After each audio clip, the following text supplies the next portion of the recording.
Les amis, vendez tout, le S&P 500, les marchés financiers américains sont en pleine bulle. C'est ce dont on va parler aujourd'hui dans cette vidéo. Nous sommes toujours en direct de Chine, cette fois-ci à Pékin, avec cette magnifique vue polluée. La Chine, un pays franchement que j'adore, une très belle surprise. Ils ont vraiment rien à envier aux Occidentaux, aux Européens, aux Américains. On va pas parler aujourd'hui des marchés financiers chinois. J'investirai clairement pas là-bas, mais on va aujourd'hui parler des marchés financiers américains. Est-ce qu'on est dans une bulle aux États-Unis? Je vais pas me baser sur mes propres propos, je vais me baser sur les propos d'un milliardaire américain que j'apprécie énormément, qui s'appelle Howard Marks. Je t'en ai déjà peut-être parlé dans d'autres vidéos, c'est même probablement sûr. Qui est ce monsieur? Je te mets à l'écran sa photo et j'ai demandé d'ailleurs à ChatGPT ici qui était ce monsieur. Et ChatGPT me dit voilà, que c'est le fondateur, le cofondateur d'un fonds, d'une société d'investissement Oaktree Capital Management. Donc ça, on le sait très bien, et qu'il est particulièrement respecté pour sa sagesse en matière d'investissement et sa capacité à analyser les cycles économiques et les tendances de marché. Et il y a un truc que ce monsieur publie régulièrement, ce sont des mémos qui sont entièrement gratuits et accessibles. Tu peux t'abonner sur son site pour les recevoir par email. Alors tout est en anglais et ces mémos, c'est toujours de la pépite d'analyse, de sagesse, encore une fois, sur les marchés financiers, actions, obligations aux États-Unis, les tendances de fonds, ce qu'il observe, ce qu'il constate, etc. Et le dernier mémo, bien que un peu ancien, parce que je l'ai reçu il y a déjà un mois et demi, je t'en fais qu'une vidéo.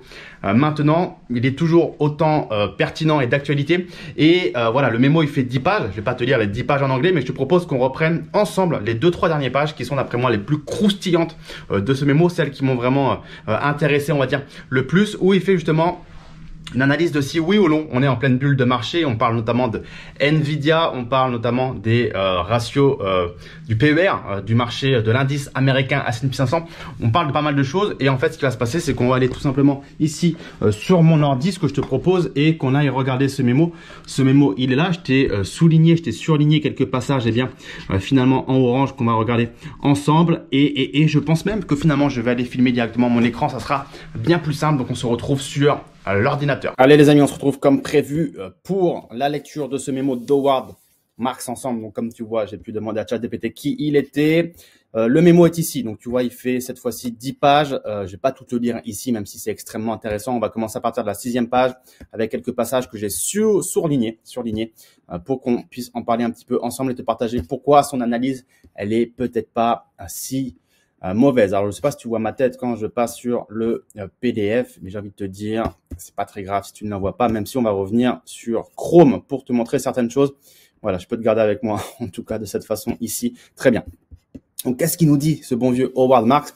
Il parle d'abord en fait des bulles et du Nifty 50, la façon dont on appelait dans les années 70 les 50 plus grosses capitalisations américaines aux États-Unis. Et il rappelle qu'à l'époque, on avait ces boîtes qui se vendaient avec des PER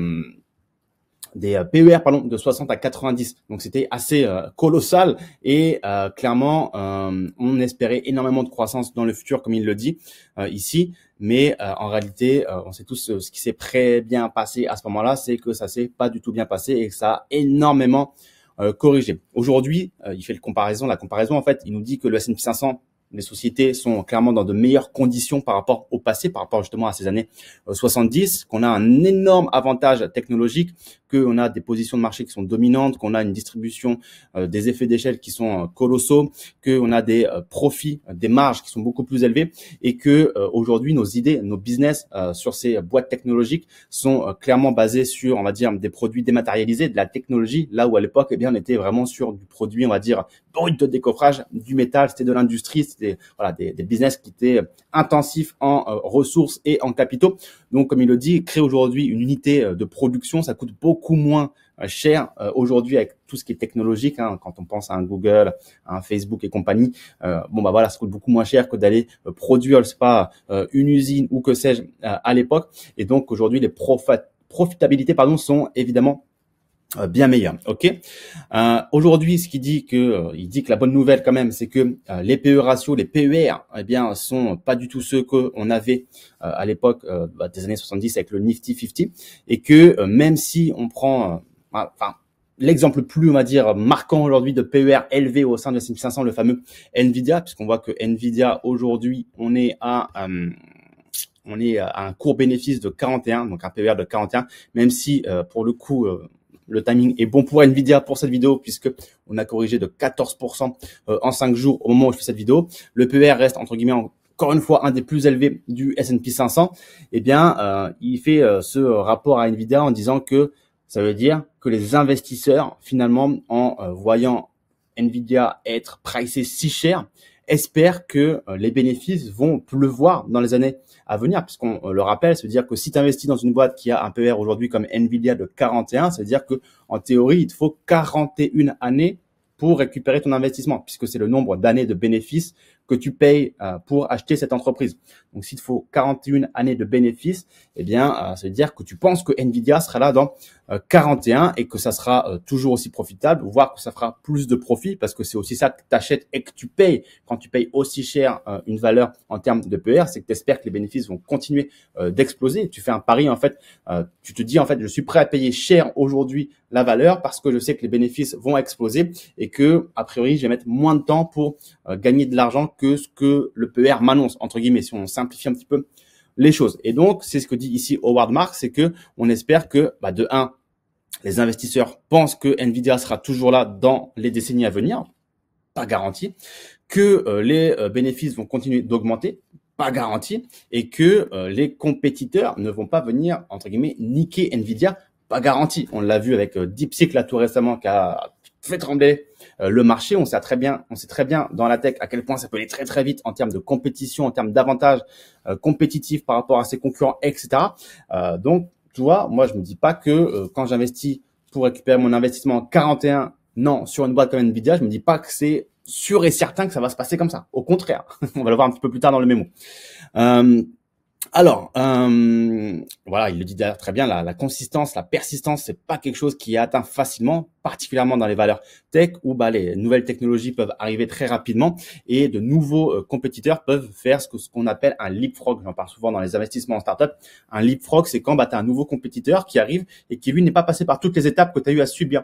On en parle par exemple dans les marchés émergents où il y a des technologies que nous on a connues, que ne connaîtront jamais parce qu'ils sont passés d'un truc très pourri à un truc très neuf d'un coup. Ils n'ont pas eu toutes les strates de développement que nous on a pu connaître par exemple en Occident, dans les pays, par exemple, certains pays africains, on connaît tout de suite un gros leapfrog, c'est un saut de grenouille, en fait, c'est ça que ça veut dire, si on traduit un leapfrog, ils ont tout de suite un saut de grenouille, donc ils ont tout de suite les meilleures technologies.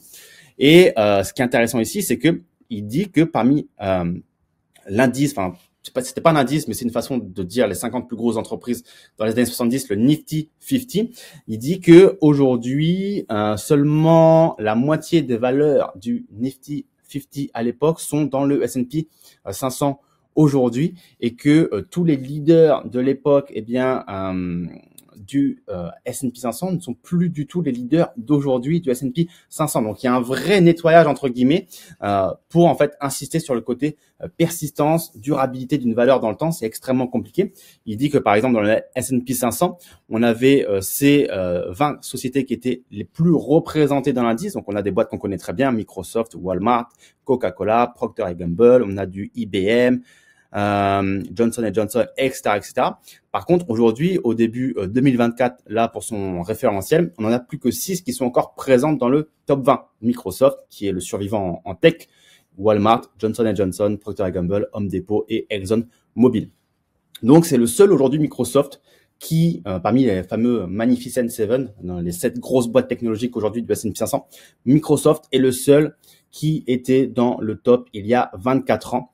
Donc c'est assez fou de se dire que aujourd'hui on a finalement un indice américain qui est tenu par les couilles par cette valeur technologique dont énormément de gens ont énormément de confiance dans ces valeurs, mais qui n'était pas là il y a ne serait-ce que 24 ans en arrière. 24 ans en arrière, c'est loin, j'étais pas né. Si j'étais né, pour le coup, on commence à prendre un petit peu d'âge, mais j'étais un bambin, j'avais 7 ans quoi. Donc c'était il y a vraiment pas si longtemps. Et les gens ont pourtant, j'ai l'impression aujourd'hui, une confiance aveugle dans ces valeurs tech qui tiennent par les couilles le marché. Donc voilà, ce qu'il dit, c'est que certaines compagnies seront sûrement là, d'autres seront sûrement plus là. Bref, certaines restent, certaines ne restent pas.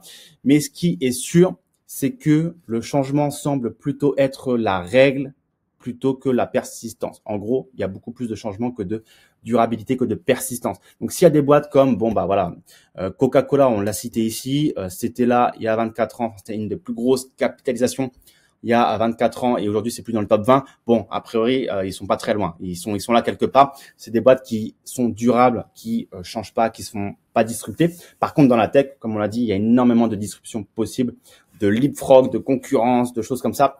Donc, il y a rien de garanti en technologie. Ok.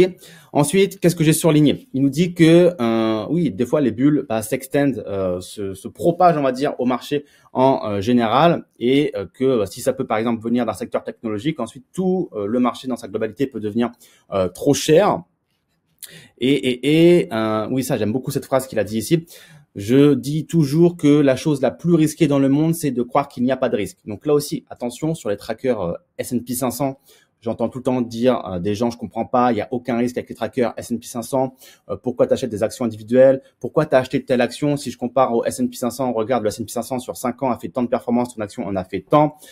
Les gens, encore une fois, regardent sur des petites durées et pensent qu'il n'y a aucun risque sur un indice que d'acheter cet indice-là.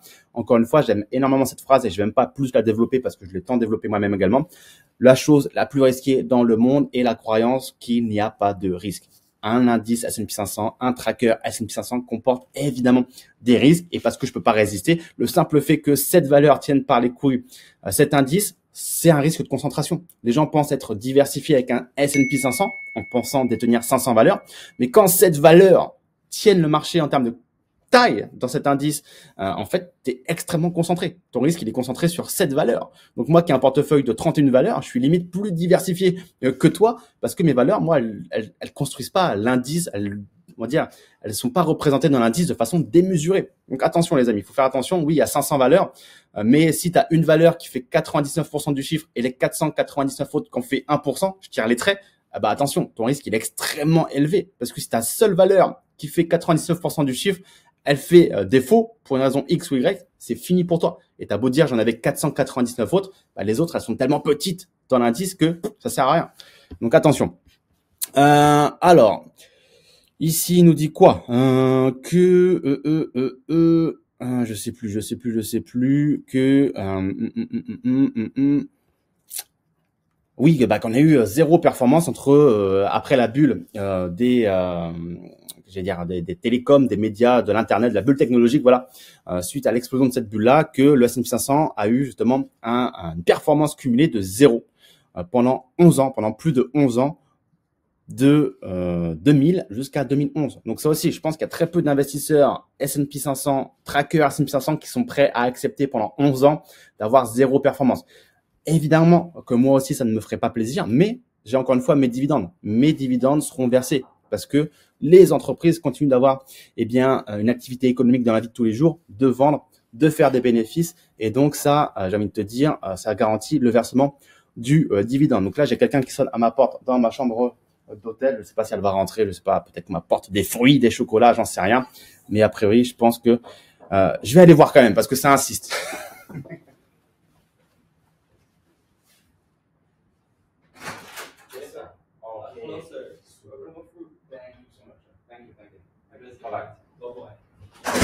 Ok les amis, c'est les petits imprévus du direct. On m'a rapporté des petits fruits et une canette qui m'a l'air toute mignonne. Je sais pas ce que c'est, avec une belle chinoise dessus les amis.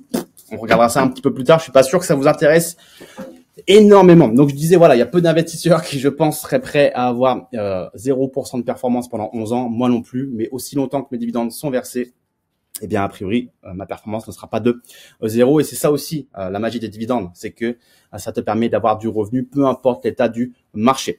Ensuite, très important, il nous dit que les investisseurs oublient que les bénéfices des entreprises grossissent en moyenne au rythme de 7% par an. Et que si, le cours de l'action, des actions en général, augmente lui de 20% par an en parallèle, il y a un moment, il va y avoir un problème. Il va y avoir une dissonance. C'est-à-dire que tu peux pas d'un côté avoir le cours de l'action qui augmente de 20% et les bénéfices, eux, uniquement de 7%. C'est-à-dire qu'il y a un moment ou un autre où les actions vont coûter beaucoup trop cher. Et donc, voilà, si on sait que ça monte en général à 7% par an, les bénéfices d'une entreprise, et c'est pour ça que l'indice américain fait en moyenne 9% par an sur le très long terme, en sachant que les 2% se jouent sur les dividendes, les rachats d'actions, et c'est pour ça qu'il y a un décalage. Mais en réalité, tu peux pas faire 20% par an. Ok, donc ça c'est très important également à avoir en tête. C'est que les gens aujourd'hui s'attendent à des performances de malades, que ce soit sur la bourse ou les cryptos. Mais il faut pas oublier qu'il y a derrière un fondamental qui est quand même l'activité économique de l'entreprise et que les bénéfices, malheureusement, n'augmentent pas de 20% tous les ans. Ça, c'est ce qu'on appelle potentiellement, c'est ce qu'on appelle potentiellement une startup. Non, parce qu'avec une startup, on fait pas 20% par an, on fait plus. On aime bien dire en général dans le monde des startups que quand tu fais 7% par an en bourse d'augmentation des bénéfices, avec une startup, tu le fais par mois, 7% par mois. Mais ça, c'est un autre sujet. On en parlera peut-être une autre fois. Alors ici, qu'est-ce qu'on a d'autre? Michael, tac. Ah oui, là, c'est une étude qui cite que dans l'histoire du S&P 500, il y a que 4 fois où le S&P 500 a fait 2 années de suite plus de 20% de performance. Ok. Et là, il note très bien que le S&P 500 était en augmentation de 26% en 2023 et de 25% en 2024. Donc là, concrètement, il est en train de nous dire qu'en 2025, si l'histoire se répète, encore une fois, si l'histoire se répète, on va avoir une année dans le rouge. Et il dit que la seule fois où ça n'a pas eu lieu, c'était justement après la bulle de Internet en 2000, mais que pour le coup, ça a été simplement décalé dans le temps, cette correction, puisqu'ensuite l'indice a perdu 40% en 3 ans. Donc, a priori, encore une fois, c'est logique. On peut pas faire 20% tous les ans si les bénéfices derrière ne suivent pas, ou alors ça veut dire qu'on est en train de construire une bulle. Donc, prudence également là-dessus. Alors, qu'est-ce qu'il nous dit? Il nous dit que là, en fait, il découpe en 2 parties la suite. Il nous dit d'abord ce sur quoi on doit être vigilant, et après, il va nous dire ce sur quoi, en fait, on n'est peut-être pas si mauvais que ça en ce moment. Donc, les signes de vigilance, c'est la première chose, c'est l'optimisme qui règne autour des marchés depuis la fin des années 2022, où on le voit très bien, les investisseurs sont habitués à faire des belles performances avec les valeurs tech qui poussent les marchés, tout le monde est en plus-value. Ça rassure entre guillemets tout le monde. Ensuite, le fait que le S&P 500 est un PER au-dessus de sa moyenne historique, donc ça clairement, ça pousse à croire qu'il y a un moment ou un autre, il y aura une correction et un retour à la moyenne, comme on l'appelle en bourse. L'enthousiasme autour de tout ce qui est intelligence artificielle, moi je le vois très bien dans les startups. Il y a évidemment énormément de levées de fonds à des valorisations totalement déconnantes qui sont en train de se faire dans l'intelligence artificielle, et les boîtes cotées en bourse également investissent massivement dans l'IA, donc attention à ça. Également la présomption, comme on dit ça en français, la croyance implicite que les top 7 sociétés technologies vont continuer à être successful, à avoir du succès, et également la possibilité que une certaine forme de la plus-value qui a été générée au sein de S&P 500 provient tout simplement des achats automatiques générés par les trackers. Vous savez, les investisseurs qui investissent dans les trackers, qui achètent en automatique tout un panier finalement d'actions et qui font donc augmenter le cours du S&P 500 sans se soucier finalement de la valeur intrinsèque de chacune des actions. Donc ça, c'est également un risque systémique que j'ai pu évoquer dans plusieurs vidéos et dans mon livre, ok. Et en bonus, il dit le fait également que le Bitcoin a augmenté de 465% sur les 2 dernières années, fait que ça rajoute un petit peu d'euphorie, un petit peu de d'énergie dans cette ambiance générale. Ensuite, qu'est-ce qu'il nous dit? Il nous publie ce petit graphique que je vais pas détailler ici avec vous, mais je vais simplement vous donner les conclusions. En gros, c'est quelque chose qui a été fait par JP Morgan, qui dit que plus on a une valorisation de départ élevée, plus ça a mené naturellement vers des performances qui étaient faibles et vice versa. Donc forcément, plus tu achètes le S&P 500 cher, plus il faut t'attendre à faire des performances faibles, et plus tu achètes le S&P 500 pas cher, plus il faut t'attendre à faire des performances élevées. Ça, c'est ce qui est constaté. Et il dit que dans cette période de 27 ans sur cette étude qui a été réalisée ici, quand les investisseurs ils ont acheté le S&P 500 à un PE ratio qui était en ligne avec ce qu'on a aujourd'hui en termes de PE ratio, puisqu'en fait aujourd'hui on est à peu près à combien on est à 29 ici. Eh bien, il dit que les investisseurs génèrent toujours, il faut souligner le toujours, eh bien une performance sur 10 ans qui se situe entre -2 et plus 2%, donc extrêmement faible entre guillemets. Et c'est pour ça que en conclusion, il faut clairement pas être, on va dire, insouciant, faut pas ignorer, on va dire, la valorisation actuelle du marché, faut pas être indifférent comme c'est écrit ici. Alors il y a un gap ici entre le 22 et le 29. tout simplement parce que entre le moment où a été fait ce mémo et ma vidéo, il y a eu un mois et demi, et Dieu sait que 2025 a commencé sur les chapeaux de roue avec Trump et compagnie, donc les PE ratios ont déjà pas mal évolué, mais l'idée générale reste clairement la même, d'autant plus qu'ici on a un PE ratio qui est bien plus élevé que celui qui est cité dans ce mémo, ok? Donc voilà, et puis il dit que en réalité faire -2 à plus 2%, bon, pendant 10 ans, ça pourrait être pire que ça. On génère pas de performance, mais ça pourrait être pire que ça. Mais il dit qu'une autre possibilité, ça pourrait être très clairement que en fait, cette correction soit compressée en une année ou deux et que on ait une très très grosse correction du marché, comme on a pu le voir dans les années 73 ou pendant la bulle technologique de 2000. Donc ça, c'est un petit peu pour citer les points de vigilance, et je pense que sincèrement, dites-le moi dans les commentaires, je pense qu'ils sont extrêmement pertinents, ils sont tous extrêmement, on va dire, logique, mais pour contrebalancer un petit peu et terminer sur une note positive, il dit qu'il y a quand même des contre-arguments ici. C'est que le PER du S&P 500, bien que plus haut que sa moyenne historique, bien que élevé, il n'est pas non plus insane, il n'est pas non plus totalement what the fuck, toi. Il est encore acceptable. Le fait que les 7 plus grosses entreprises technologiques aujourd'hui de l'indice, ça reste quand même des boîtes qui sont magnifiques, avec des bénéfices records, des marges, ça reste des très très belles boîtes, très clairement, et que leur PER, il peut être entre guillemets acceptable et garanti entre guillemets. On n'entend pas des gens nous dire c'est pas trop cher, il n'y a pas de prix trop cher, on peut encore acheter, il n'y a pas de souci, allons-y, c'est de l'argent gratuit. On l'entend pas encore, en tout cas pas trop. Et également les marchés, même si chers, ne semblent pas encore une fois totalement dans un monde parallèle, ne semble pas être une fantaisie, on va dire. Donc là-dessus, il y a, on va dire, un contre-argument comme quoi on n'est potentiellement pas dans une bulle. Donc voilà, dites-moi ce que vous en pensez dans les commentaires. Moi, j'ai trouvé ce mémo extrêmement intéressant. Franchement, à chaque paragraphe, je me dis c'est vrai, c'est super intéressant. Je trouve que c'est une belle analyse. C'est pour ça que j'ai vraiment voulu vous le partager. D'habitude, je lis les mémos, je les garde pour moi. Des fois, je partage 2-3 trucs à droite, à gauche, notamment sur le groupe Telegram. Mais là, je me suis dit, pour celui-ci, j'ai envie de vous faire une vidéo parce que on a trop d'investisseurs qui pensent que les arbres montent jusqu'au ciel. Trop d'investisseurs qui surestiment la capacité protectrice d'un tracker S&P 500 et j'ai souvent des propos tous les jours de gens qui comprennent pas pourquoi acheter des actions individuelles par rapport à un tracker pour toutes les raisons qu'on a pu citer dans cette vidéo, parce que les trackers sont pas invincibles et parce qu'il y a aujourd'hui une tendance de fond sur le marché qui nous fait dire que quand même on est sur des actifs qui sont bien pricés.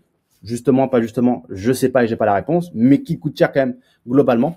Donc voilà les amis. Si l'investissement dans les actions à dividendes t'intéresse, comme je le fais de mon côté, eh bien, lis la barre de la description. J'ai investi presque 1,2 million de dollars dans des actions individuelles qui versent des dividendes. Donc, je pense que je peux t'aider clairement à te faire un joli portefeuille d'actions à dividendes. Tout est dans la barre de description, du livre, du service, l'accès à mon portefeuille, de la formation, gratuit, pas gratuit. Il y a tout ce qu'il faut. Donc, c'est ci-dessous, les amis. Et j'attends tes commentaires. Je suis curieux de savoir ce que tu penses de ce mémo de Howard Marks. Donc, on se retrouve dans les commentaires. Ciao, ciao.